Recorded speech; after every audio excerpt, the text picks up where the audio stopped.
to show you how I dry apples. First, I've got my handy dandy Cabela's food dehydrator, which I picked up at Cabela's for just a local Cabela store, and read the directions. This is my second time. We went out and got some more apples, so I want to show you that. And what we have in here, these apples, got them from the top of the tree. They're really dirty right now, and even though my mom says I don't have to peel them or wash them, I'm going to anyway. So the first thing I'm going to do is put them in a pan of water in the sink and work on wash them while I get out the peeler. Okay, water going in, apples going in. Some cold water.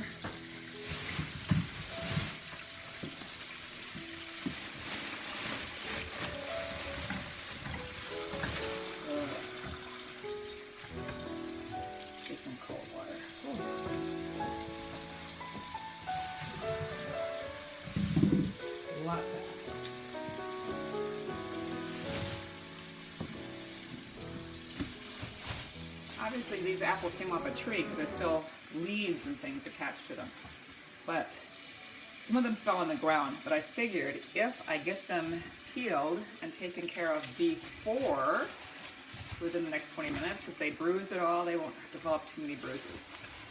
So I'll get these in there first. Got a lot of them. We still have more on the tree, but from past experience, I realized it takes a while to peel all these, even with the automatic peeler. I'll just dump the rest of these in the water. And let them get nice and wet. Just clean off some of the grime. But this one's got a little thing. If you see this, I rinse it and then take a paper towel, I use it a cloth, and just keep polishing. All that grime goes away. Now these apples will make great pie too, but right now I'm focusing on the dirt that comes up here. I'm focusing on getting these in the dehydrator for eating down the road. So we can't possibly eat all these apples or keep them anywhere just to eat them for the whole winter. We don't have a place to do that, but the dried apples are great. So this is much better looking. All right, I'll leave those. Okay. Once my apples are washed, the next step is to peel and core them. I bought this is like my third one that I had. I've gone through a lot of them, but this is probably one of the easiest things to use to peel and core apples. This thing, we just move this down a little bit. Hopefully I won't. This thing has this little dial on the end, and what it does is that if you stick this, you take this, and it actually forms a suction so it won't come up. Two things I got out. If I can move this down. I got oops, don't want to lose that. I got a bowl, and I know that from experience that this size bowl, if I fill it to the top, it'll fill all 7 trays of my dehydrator. The dehydrator came with 5 trays, and we bought 2 extra ones because I knew I had a lot of apples. And so I've got that. And as I slice these and core these, I'll put them in here, and then I'm going to sprinkle them with lemon juice. Supposedly keep the apple slices from browning. I haven't tried it without doing that, but I figured it didn't hurt, and the last 2-3 batches I made were just delicious. So I'm gonna try it anyway. I'm gonna do it anyway. Okay, now this slicer, this thing, get this down a little farther. Yeah, this thing is really easy to use. I don't even have to take the core off if I don't want to. I just move this back, and this little dealy bobber. Then I stick it on the prongs, and then I just, oops, this could be, oh, there it goes. Just move it forward, and voila, look at that. Really, really easy. Now just slide this right off. And I also found out that I just take a cut with my knife, and I cut down one side, and then I have perfect little apple rings. Just put them in the bottom of the bowl. So we'll keep doing this until this gets filled up. Take the core off the old apple, put a pile of apple leaves right here, do it again. Pull it back, apple in the core, and just wind it.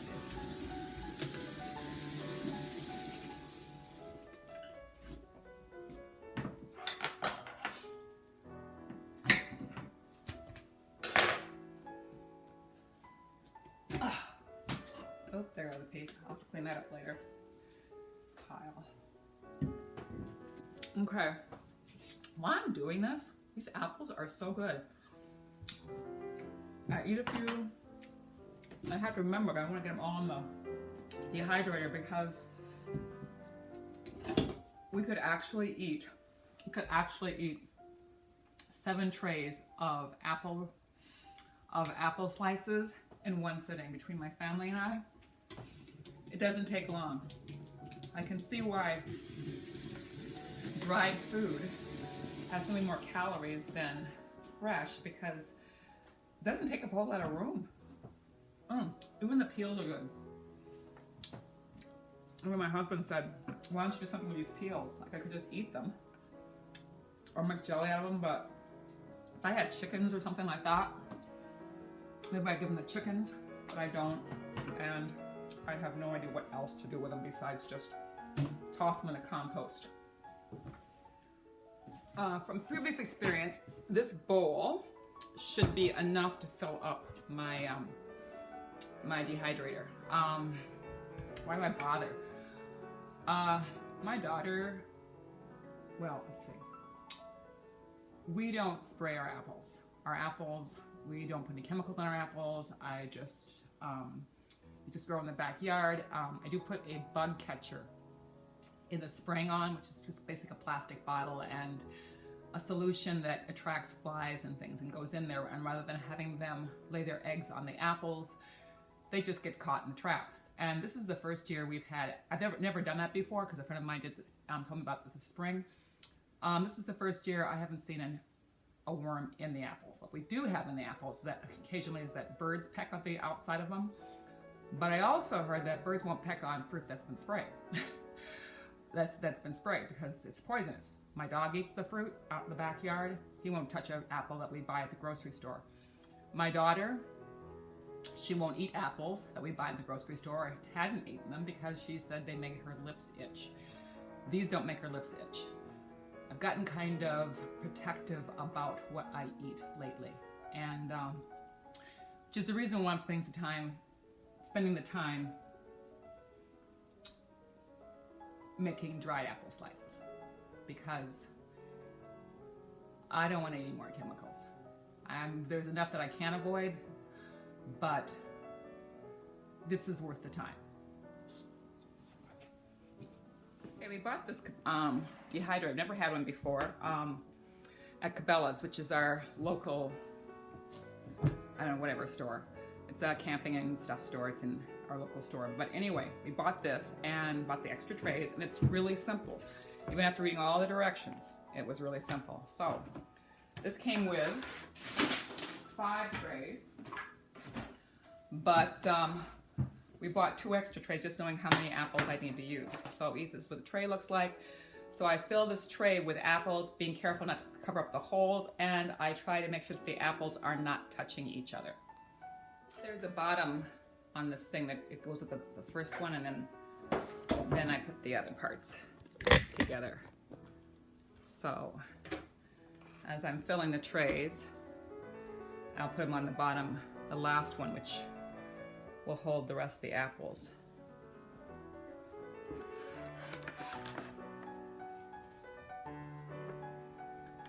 Okay, that's one tray.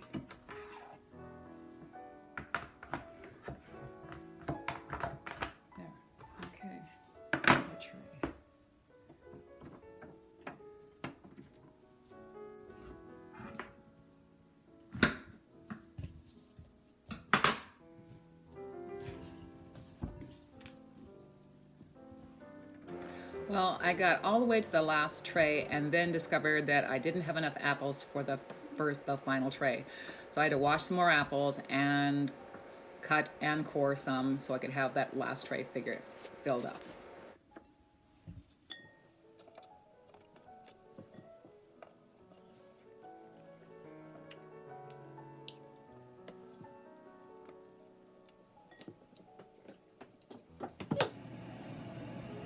Okay, I forgot that whole little spiel I just did. I forgot to say anything.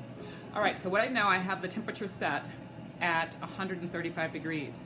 And this machine is really kind of cool because what it does is when you turn it on, it immediately asks you to set the temperature first. So I set the temperature at 140 degrees because, it says time first. Time at 10 hours, I set it at 8 hours because this is my 4th batch, and I found that 10 hours, which was kind of recommended, the 6 to 10 hours in the instructions, 8 hours is to be done, and they were done.